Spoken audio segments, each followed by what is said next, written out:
Hello, Gamecock fans, and welcome into After the Sandstorm here on Gamecock Central. South Carolina defeating Tennessee with a final score of 63-38. And Collyn, this one is going down in the history books. This is going to be a game remembered at Williams-Brice Stadium for a long, long time. You can see the hedges right behind us.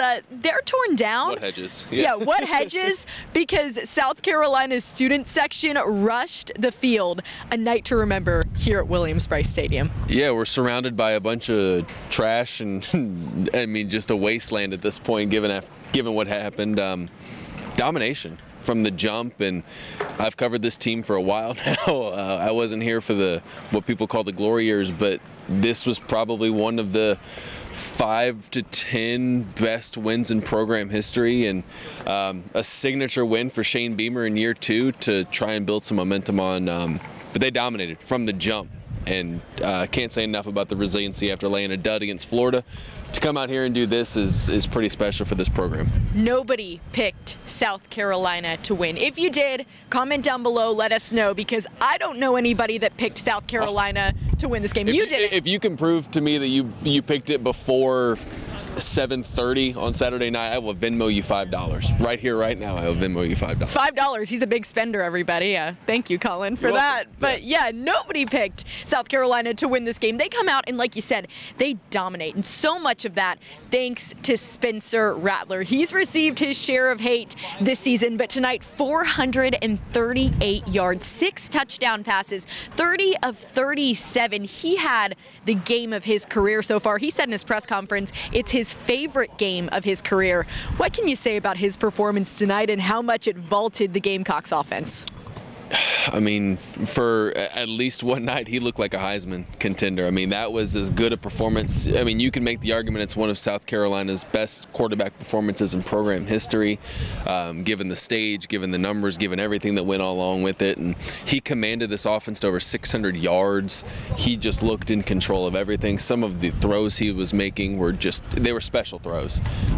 You can't say enough good things about his performance and just what Rattler brought to the table. And to do that against this team, yes, Tennessee's offense gets the story, but the defense has been good at times this year, and for him to do that and just from the jump, pedal to the metal and convert some big third downs says a lot about him. And like I said, you can probably put this on the Mount Rushmore of South Carolina quarterback performances in program history. Well, coming into this game, Spencer Rattler wasn't the quarterback people were talking about. They were talking about Hendon Hooker, who of course we're sending our best wishes to. He went down during the game, looked like he suffered a pretty significant injury, so definitely thinking of him during this time. But South Carolina's defense shut down, for the most part, this offense from Tennessee. You see that they scored over 30 points in this game, but for Tennessee, that's not that great. South Carolina's defense did very well tonight. What about their play was able to kind of stop Tennessee in their tracks and, have them put up one of their worst offensive performances of the year? Yeah, they affected Hendon Hooker early, and I'll start and echo you saying I hope Hendon feels better. I hope he's great and doesn't have anything serious, sending our well wishes to him. But they affected him early. From a pressure standpoint, they were in the backfield a lot early in the game, and I think that got him off his timing a little bit when he was in the game. And he had a few throws that were just slightly off, and Tennessee couldn't connect on some of those deep throws. He had one when Tennessee settled for a field goal, or no, there was the one on 4th down where he just missed a guy on 3rd to force that 4th down. So he was just a little off. The secondary tackled really, really well. You didn't see a lot of 60-yard catch and runs from Tennessee's offense tonight like you have in the past. So they tackled really well, they covered well, and they got Hooker off of his game early and allowed that offense to really get cooking and play essentially with the lead the entire game, and that was big for them. And I think the defense played well, even though they gave up 500 yards and 31 points. Collyn, you have covered the Gamecocks for a long time. This crowd unbelievable tonight. We talked about the crowd against Texas A&M a few weeks ago. This one certainly topped that crowd. What can you say about the atmosphere here at Willie B tonight?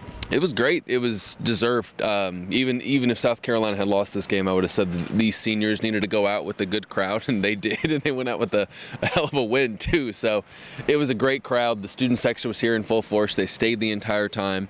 They got to storm the field and leave the wreckage behind us. So great atmosphere, and it wasn't 8 false starts like Shane Beamer said against Texas A&M, but I do think they played a part. And South Carolina undefeated in night games this year. Tennessee went on the road and played a night game for the first time this year and came away losers by 25 points or whatever that quick math is. So, yeah, that's all you can say. The crowd was a factor.